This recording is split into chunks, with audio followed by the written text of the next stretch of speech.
Film malignant की शुरुआत होती है साल 1993 के एक डरावने हॉस्पिटल से। यहाँ एक महिला डॉक्टर अपने अजीबोगरीब मरीज गैब्रियल की रिकॉर्डिंग कर रही होती है। वो कहती है, मेरा ये मरीज तेजी से बढ़ रहा है और इसके अंदर कुछ ऐसी ताकतें हैं जो इंसानी सोच से परे हैं। अभी रिकॉर्डिंग चल ही रही होती है कि तभी एक आदमी अंदर भागते हुए आता है और घबराकर कहता है, गैब्रियल फिर से भागने की कोशिश कर रहा है। वो दरवाजा पीट रहा है। डॉक्टर और उसका स्टाफ तुरंत वहां की ओर दौड़ पड़ते हैं। हॉस्पिटल में अफरातफरी मची हुई है, जैसे लोग किसी अदृश्य डर से भाग रहे हों।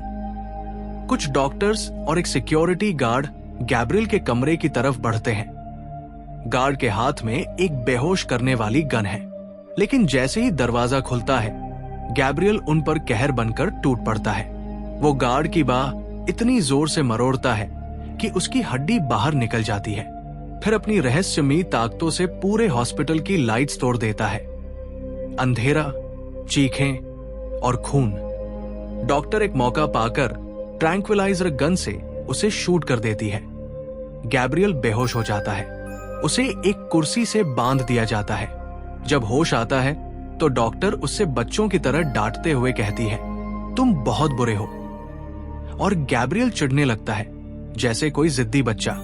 तभी रेडियो से एक डरावनी, शैतानी आवाज गूंजती है, मैं तुम सबको नहीं छोड़ूंगा, तुम सब मरोगे। ये आवाज किसी और की नहीं, गैब्रियल की थी, जो अब रेडियो फ्रीक्वेंसीज के जरिए बात कर रहा था। डॉक्टर का साथी दंग रह जाता है। हे भगवान, ये बोल भी सकता है? डॉक्टर बताती है, हाँ, गैब्रियल के पास ऐसी पावर है जिससे ये ऐसी चीजें कर सकता है जो किसी के बस की बात नहीं। अब दोनों डॉक्टर जब दूसरे कमरे में पहुंचते हैं तो वहां हॉस्पिटल स्टाफ की लाशें बिछी होती हैं। ये देखकर उनके रोंगटे खड़े हो जाते हैं। अब फैसला हो चुका है, इस खतरनाक साए को जड़ से मिटाना होगा। अब कैमरा शिफ्ट होता है एक दंपति की ओर। पत्नी का नाम मेडिसन है। हमें पता चलता है कि उनकी शादी को कई साल हो चुके हैं, लेकिन अब तक मेडिसन मां नहीं बन सकी। हर बार गर्भवती होने के कुछ समय बाद ही उसका बच्चा पेट में ही मर जाता था। इस गहरे दुख ने उसे अंदर से तोड़ दिया था। वो तनाव में रहने लगी थी और उसका स्वभाव चिड़चिड़ा हो गया था। उसका पति भी बहुत गुस्सैल था। दोनों के बीच की कड़वाहट इतनी बढ़ गई थी कि आए दिन झगड़े होना आम हो गया था। आज भी एक ऐसा ही दिन था। बातों का सिलसिला बहस में बदला और फिर अचानक उसका पति बेकाबू होकर मेडिसन को धक्का मार देता है। वो सीधे दीवार से टकरा जाती है और उसके सिर से खून बहने लगता है। ये देख पति घबरा जाता है और फर्स्ट एड बॉक्स लाने कमरे से बाहर भागता है, लेकिन मौका पाकर मेडिसन अंदर से दरवाजा बंद कर लेती है। दरअसल अब वो मानसिक और भावनात्मक रूप से पूरी तरह थक चुकी थी। पति की हिंसा अब असहनीय हो चुकी थी। बाहर से उसका पति बार बार दरवाजा खोलने को कहता है, लेकिन मेडिसन पूरी तरह खामोश रहती है। हारकर वो बाहर ही सोफे पर सो जाता है। रात गहराती है और अंधेरे में कुछ अनजानी हलचल शुरू होती है। उसके पति को एहसास होता है कि जैसे कोई रसोई में है। वो देखने जाता है। मिक्सर अपने आप चल रहा होता है, फ्रिज खुला होता है और टीवी भी ऑन, लेकिन वहां कोई दिखाई नहीं देता। तभी अचानक एक रहस्यमयी काले साए का हमला होता है। वो उसका सिर दीवार पर पटकता है और मार डालता है। इसी वक्त मेडिसन की नींद खुल जाती है। लगता है जैसे ये एक डरावना सपना था, लेकिन जैसे ही वो बाहर आती है उसका खून जम जाता है। उसका पति वाकई में मरा हुआ होता है। लाश की हालत इतनी बुरी होती है कि उसे पहचानना भी मुश्किल हो जाता है। खून चारों तरफ फैला होता है। तभी वही काला साया एक बार फिर प्रकट होता है और अब मेडिसन को निशाना बनाता है। वो डर के मारे दौड़ती है। किसी तरह कमरे में जाकर खुद को बंद कर लेती है, लेकिन वो साया दरवाजे को तोड़ने की कोशिश करता है। आखिरकार वो दरवाजा तोड़ ही देता है और झटके से मेडिसन गिरकर बेहोश हो जाती है। अस्पताल के बिस्तर पर जब मेडिसन को होश आता है, उसकी आंखें धुंधली होती है। सामने उसकी बहन बैठी होती है जिसकी आंखों में चिंता और दुख दोनों झलक रहे होते हैं।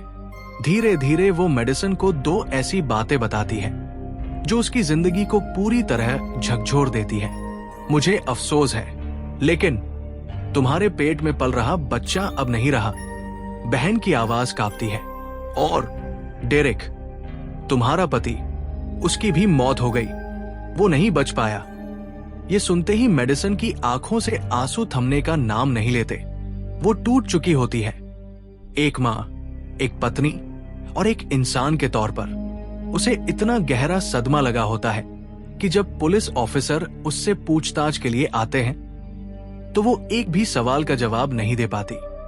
इसलिए डिटेक्टिव लैब में जाता है जहां डेरिक की लाश की जांच हो रही होती है। वहां लैब टेक्नीशियन एक चौंकाने वाला खुलासा करती है। हत्या के निशान मेडिसन की उंगलियों से मेल खाते हैं, लेकिन हो सकता है उसने खुद नहीं मारा हो, क्योंकि डेरिक उस पर हिंसा करता था। इस रहस्य में उलझे हालातों के बीच मेडिसन अपनी बहन के साथ घर लौटती है। रात का समय होता है। जब वो कमरे की खिड़की के पास खड़ी होती है तो उसे बाहर की लाइटें अजीब तरह से टिमटिमाती और बंद होती नजर आती है। तभी उसे पहली बार उस काले साए की झलक दिखती है, एक ऐसी परछाई जो इंसानी नहीं लगती। उसकी रूह कांप जाती है। वो डर से घर की सारी खिड़कियां और दरवाजे बंद करने लगती है, लेकिन डर यही नहीं थमता। जैसे ही वो कमरे में आती है, एक दरवाजा अपने आप खुल जाता है। वो और भी घबरा जाती है और खुद को कमरे में बंद कर लेती है। किसी तरह ये डरावनी रात कटती है। अगली सुबह मेडिसन को एक उपाय सूझता है। वो ड्रिल मशीन उठाती है और हर दरवाजे पर डबल लॉक लगाने लगती है।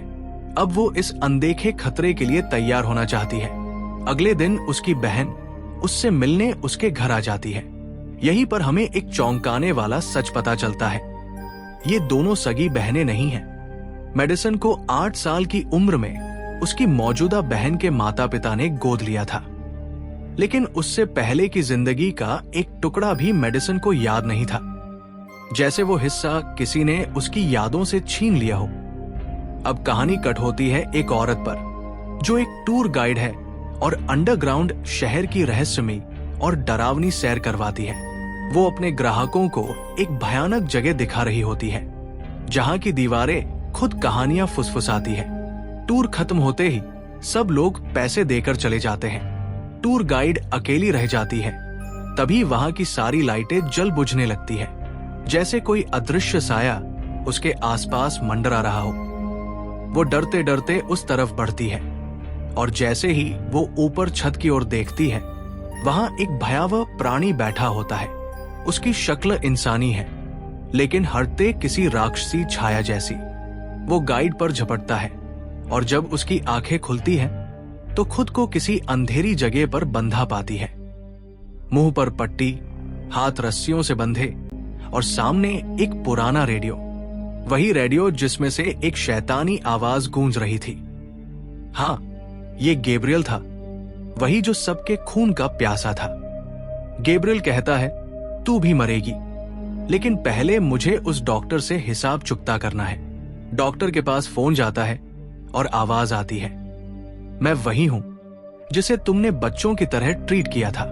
डॉक्टर कुछ समझ नहीं पाती, पर जल्द ही सब साफ हो जाता है। जब मेडिसन अपने घर में थी, कपड़े धोने के लिए मशीन खोलती है तो वहां उसे डॉक्टर की परछाई दिखती है और अगले ही पल उसका घर बदल जाता है। वो अब डॉक्टर के घर में थी, जैसे उसकी चेतना दूसरी जगह पहुंच गई हो। वहां उसे वही काली परछाई दिखती है, गैब्रियल। वो डॉक्टर को बालों से पकड़कर दीवार से पटक देता है। खून, चीखें और हिलते कमरे की दीवारें। गैब्रियल उसकी बेरमी से हत्या करता है, ट्रॉफी को हथियार बनाकर। मेडिसन चीख उठती है, बुरी तरह डर जाती है।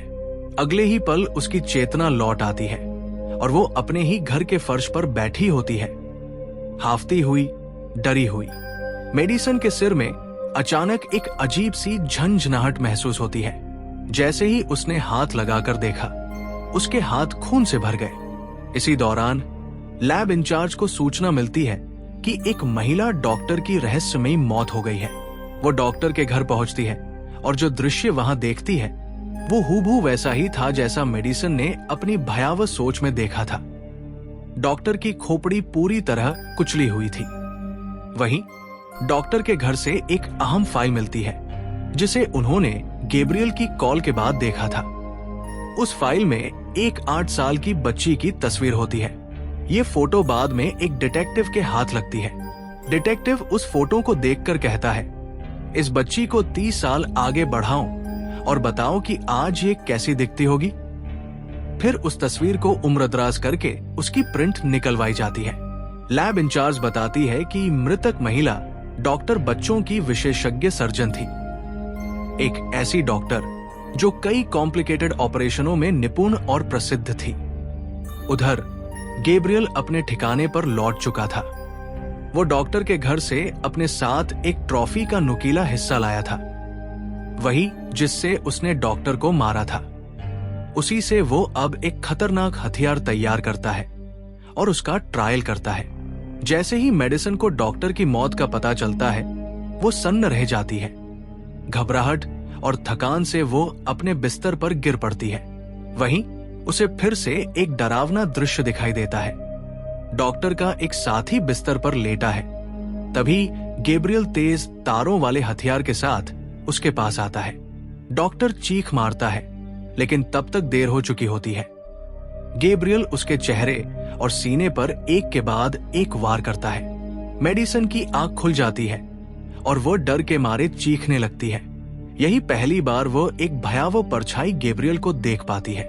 वो बदसूरत चेहरा, उसे देखते ही उसकी चीख निकल जाती है। जब वो होश में आती है तो खुद को अपने कमरे में पाती है। उसके तकिए पर खून लगा होता है। मेडिसन की बहन उसकी चीख सुनकर दौड़ी आती है। मेडिसन रोते हुए कहती है, मुझे बहुत अरसे से अजीब सपने आ रहे हैं। जो मैं देखती हूँ वही सच बन जाता है। इसके बाद मेडिसन और उसकी बहन पुलिस स्टेशन जाती है। वहां उनकी मुलाकात होती है डिटेक्टिव और फॉरेंसिक लैब इंचार्ज से। मेडिसन उन्हें बताती है कि जो भयानक दृश्य वो अपने सपनों में देखती है वो धीरे धीरे सच साबित हो रहे हैं। उसने कुछ समय पहले अपने डॉक्टर की मौत का सपना देखा था और वो मौत ठीक उसी अंदाज में असलियत में घटित हो चुकी थी। वो बताती है कि ये सब एक पुराने हॉस्पिटल के सामने वाली बिल्डिंग में हुआ। ये सुनकर पुलिस तुरंत उस जगह जाती है और वहां सचमुच डॉक्टर की लाश मिलती है, ठीक उसी तरह जिस तरह मेडिसन ने अपने डरावने सपनों में देखा था। उनका चेहरा बुरी तरह कुचला हुआ था और पूरा बिस्तर खून से लथपथ था। ये सब देखकर डिटेक्टिव और लैब इंचार्ज चौंक जाते हैं और वापस पुलिस स्टेशन लौट आते हैं। फिर वो मेडिसन और उसकी बहन से कहते हैं कि आप यही रुकिए, हमें आपसे कुछ जरूरी बातें पूछनी है। इसी दौरान जब मेडिसन वॉशरूम में जाती है तो उसे एक अनजान नंबर से कॉल आता है। दूसरी तरफ से एक डरावनी आवाज आती है, मैं तुम्हारा भाई हूं, मैं खुद तुम्हारा नाम रखूंगा क्योंकि अब मैं लौट आया हूं अपने और तुम्हारे सारे अधूरे बदले पूरे करने। मैं मासूमों और गुनहगारों दोनों को खत्म कर दूंगा। ये सुनकर मेडिसन की रूह कांप जाती है। वो डर के मारे अपनी बहन के पास लौटती है। जैसे ही वो दोनों वहां से निकलती है, डिटेक्टिव एक आर्टिस्ट की बनाई हुई फाइल देखता है। उस फाइल में एक बच्चे की तस्वीर को डिजिटली मॉडिफाई किया गया था। यहाँ कहानी में एक चौंकाने वाला मोड़ आता है। 30 साल पुराने उस बच्चे की बदली हुई तस्वीर हूबहू मेडिसन से मिलती है। तब डिटेक्टिव को पता चलता है कि मेडिसन की मां ने उसे एक खास हॉस्पिटल में दाखिल करवाया था, जहां लेडी डॉक्टर और उसके साथी उसका इलाज कर रहे थे। अब तक 2 डॉक्टरों की मौत हो चुकी थी, लेकिन तीसरी डॉक्टर जो अब भी जिंदा है, वही इस रहस्य से पर्दा उठा सकती है। यही सोचकर डिटेक्टिव उसी डॉक्टर से मिलने के लिए निकल पड़ता है। मेडिसन और उसकी बहन अपनी मां के पास पहुंचती है, जहां उनकी मां एक हैरान कर देने वाला रहस्य बताती है। जब मेडिसन छोटी थी तब उसका एक काल्पनिक दोस्त हुआ करता था जिसका नाम था गैब्रियल, लेकिन वो कोई साधारण दोस्त नहीं था। वो केवल मेडिसन को ही दिखाई देता था। इसी बात के कुछ समय बाद मेडिसन को फिर से खौफनाक दृश्य दिखने लगते हैं। वो देखती है कि एक डॉक्टर पर हमला हो रहा है। हमलावर कोई और नहीं बल्कि वही गैब्रियल है। उस वक्त वो डॉक्टर बाथटब में था और जैसे ही उसकी नजर इस दृश्य पर जाती है, सब कुछ डरावना हो उठता है। तभी वहां एक डिटेक्टिव आता है और डॉक्टर को बचाने की कोशिश करता है, लेकिन अचानक ऊपर से गैब्रियल उस पर झपट पड़ता है। डिटेक्टिव उसकी शैतानी शक्ल देखकर डर जाता है और गैब्रियल इस मौके का फायदा उठाकर उस पर हमला करने लगता है। डिटेक्टिव खुद को बचाते हुए गोलियां चलाता है, लेकिन गैब्रियल एक बार फिर बच निकलता है। डॉक्टर की जान तो बच जाती है, लेकिन मेडिसन को इस झटके से जैसे होश आ जाता है। अगले दिन एक न्यूरोसाइकोलॉजिस्ट मेडिसन की पुरानी यादों की परतें खोलने की कोशिश करती है। थेरेपी के दौरान मेडिसन बताती है कि बचपन में गैब्रियल उसे अजीब और खतरनाक काम करने के लिए मजबूर करता था। एक बार उसने आंखें बंद करने को कहा और जब मेडिसन ने आंखें खोली तो सामने कोई केक नहीं बल्कि उसकी मां का पेट था। गैब्रियल ने कहा, इसे काटो ताकि पेट में पल रहा बच्चा मर जाए। उस समय उसकी मां ने चीखते हुए उसे रोक लिया। वर्तमान में टूर गाइड को गैब्रियल ने एक ऊपरी मंजिल पर कैद कर रखा होता है। वो किसी तरह वहां से भाग निकलती है, लेकिन फर्श टूटने से टूर गाइड नीचे गिर जाती है, जिससे पता चलता है कि उसे ऊपर छिपाकर रखा गया था। जब पुलिस छानबीन करती है तो उन्हें गैब्रियल के कपड़े और हथियार मेडिसन के फ्लोर से मिलते हैं और मेडिसन को गिरफ्तार कर लिया जाता है। अब सबको यही लगता है कि असली गैब्रियल कोई और नहीं बल्कि मेडिसन खुद है, जो बचपन से ही दो व्यक्तित्वों के साथ जी रही है, एक उसका खुद का और दूसरा उसके दिमाग में पनपा शैतानी साया गैब। अब डिटेक्टिव को मेडिसन की बातों पर यकीन नहीं होता। वो उलझन में है क्योंकि उसे तीसरी डॉक्टर के घर पर केवल दवाइयां ही नहीं बल्कि एक डरावना साया गैब्रियल भी दिखाई दिया था। गिरफ्तारी के बाद डिटेक्टिव और फॉरेंसिक लैब इंचार्ज मेडिसन से पूछताछ करते हैं। वहां मेडिसन बताती है कि गैब्रियल कोई आम इंसान नहीं बल्कि एक बेहद खतरनाक अस्तित्व है। इसी दौरान डिटेक्टिव के फोन पर गैब्रियल खुद कॉल करता है और चौंकाने वाली बात ये कि वो स्वीकार करता है, हाँ मैं ही मेडिसन का काल्पनिक दोस्त हूं। मेडिसन ये सुनकर पागलों की तरह चीखने लगती है, इतनी तेज कि आसपास की सीमेंट की दीवारें तक दरकने लगती है। पुलिस उसे मानसिक रूप से अस्थिर मानकर जेल की सेल में बंद कर देती है। मेडिसन की सौतेली बहन अपनी मां से उस पुराने अस्पताल का पता लेती है जहां बचपन में मेडिसन का इलाज हुआ था। भले ही अस्पताल अब बंद हो चुका है, लेकिन बहन को यकीन है कि वहां कोई न कोई राज जरूर छुपा होगा। अस्पताल पहुंचने पर वो फाइल्स और रिकॉर्डिंग्स खंगालती है और कुछ महत्वपूर्ण वीडियो टेप्स अपने साथ घर ले आती है। इन टेप से एक चौंकाने वाली सच्चाई सामने आती है। मेडिसन की असली मां टूर गाइड है, जो ऊंचाई से गिरने के बाद गंभीर रूप से घायल हो चुकी थी। जैसे जैसे वो रिकॉर्डिंग देखती है, एक और बड़ा रहस्य सामने आता है। मेडिसन के सिर के पीछे एक अजीब डरावना जीव जुड़ा हुआ था। डॉक्टर की रिपोर्ट से पता चलता है कि जब मेडिसन मां के गर्भ में थी तो उसके साथ उसका जुड़वा भाई भी था, गैब्रियल। लेकिन वो पूरी तरह इंसानी नहीं था। वो शरीर के पीछे से जुड़ा हुआ एक विकृत जीव था। डॉक्टरों ने ऑपरेशन करके दोनों को अलग करने की कोशिश की। मेडिसन को तो सुरक्षित निकाल लिया गया, लेकिन गैब्रियल को पूरी तरह हटाया नहीं जा सका। उसका कुछ हिस्सा, खासकर दिमाग, मेडिसन के ही दिमाग के साथ जुड़ा रह गया। इसलिए जब भी मेडिसन को गैब्रियल का ख्याल आता है, असल में वही गैब्रियल का चेतन रूप होता है जो उसके दिमाग से नियंत्रण पा रहा होता है। डॉक्टर ये भी बताती है कि गैब्रियल कोई सामान्य प्राणी नहीं था। वो रेडियो वेव्स को नियंत्रित कर सकता था और इलेक्ट्रॉनिक सिग्नल्स के जरिए लोगों के दिमाग तक पहुंच सकता था।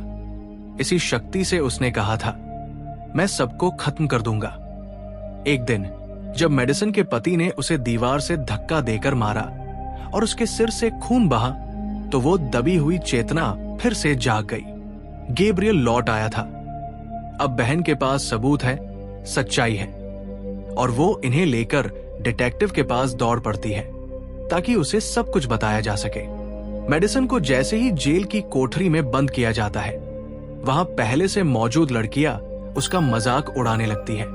लेकिन उन्हें नहीं पता था कि उन्होंने मौत को बुलावा दे दिया है। अचानक मेडिसन के चेहरे और सिर से खून बहने लगता है। चारों ओर की लाइट्स टिमटिमाने लगती है और तभी कुछ ऐसा होता है जो सबको स्तब्ध कर देता है। उसके सिर के पीछे से एक अजीब भयानक चेहरा बाहर आने लगता है। यह था गैब्रियल, मेडिसन का खौफनाक दूसरा रूप। अब गैब्रियल पूरी तरह मेडिसन के शरीर पर काबिज हो चुका था। वो पलटकर उन लड़कियों पर टूट पड़ता है। कोई भी उसके सामने टिक नहीं पाता। किसी की हड्डी तोड़ता है, किसी के पेट में हाथ डाल देता है, किसी को दीवार से दे मारता है और किसी का गला मरोड़ देता है। कुछ ही मिनटों में पूरी कोठरी खून से सन जाती है और सबकी चीखें गूंजने लगती हैं। इसके बाद गैब्रियल मेडिसन के कपड़े और हथियार उठाकर वहां से भाग निकलता है। इस बीच मेडिसन की बहन पुलिस डिटेक्टिव को फोन पर सब कुछ बताती है, लेकिन डिटेक्टिव को कुछ समझ नहीं आता। जब वो खुद जेल पहुंचते हैं तो उनका भी सामना गैब्रियल से होता है। वो उन पर कुर्सी फेंककर हमला करता है, जिससे दोनों घायल हो जाते हैं और गैब्रियल वहां से निकल भागता है। मेडिसन की बहन को समझ आ जाता है कि अगला शिकार उनकी मां हो सकती है, जो अस्पताल में भर्ती है। जब वो अस्पताल पहुंचती है तो गैब्रियल पहले ही वहां मौजूद होता है। वो मां से भी मिलने चला जाता है, जो डर के मारे उससे माफी मांगती है। मुझे माफ कर दो बेटा, मुझे तुम्हें कभी अलग नहीं करना चाहिए था, तुम भी मेरे अपने हो। उसकी बातों से गैब्रियल कुछ देर के लिए पिघलता है और हथियार नीचे कर देता है, लेकिन तभी डिटेक्टिव वहां पहुंच जाता है और उस पर गोली चला देता है। इससे गैब्रियल एक बार फिर उग्र हो उठता है और डिटेक्टिव को जान से मार देता है।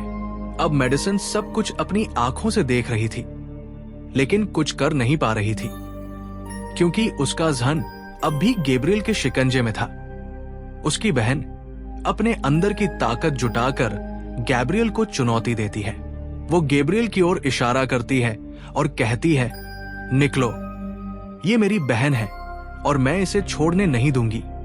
ये सुनकर गैब्रियल आगबुला हो जाता है, चिल्लाता है, ये तेरी बहन नहीं है, और बेड को उठाकर पूरी ताकत से उस पर फेंक देता है, जिससे वो नीचे दब जाती है। फिर वो उसकी ओर बढ़ता है और कहता है, तुझे बचपन से ही मारना चाहता था, पर तू हर बार बच जाती थी। लेकिन अब उसकी बहन ने भी हार नहीं मानी। वो चिल्लाकर कहती है, मेडिसन, याद रखो, ये वही है जिसने तुम्हें मां बनने नहीं दिया। जब भी तुम गर्भवती हुई, इसने तुम्हारे बच्चे को मार डाला। ये सुनकर मेडिसन का खून खौल उठता है। अब वो डरती नहीं, लड़ती है। वो अपने अंदर झांकती है और धीरे धीरे गैब्रियल पर काबू पाने लगती है। लेकिन गैब्रियल फिर वार करता है। पहले बहन को गोली मारता है और फिर उनकी मां का गला घोंट देता है। सब खत्म हो चुका लगता है, पर तभी सीन पलटता है। अब गैब्रियल के सामने खुद मेडिसन खड़ी है, शांत लेकिन मजबूत। वो कहती है, ये दिमाग मेरा है, मेरी सोच, मेरी यादें, मेरी जिंदगी, अब सिर्फ मेरा हक है। और पहली बार गैब्रियल की आंखों में आंखें डालकर उसे हरा देती है। गैब्रियल अब कैद है, हमेशा के लिए।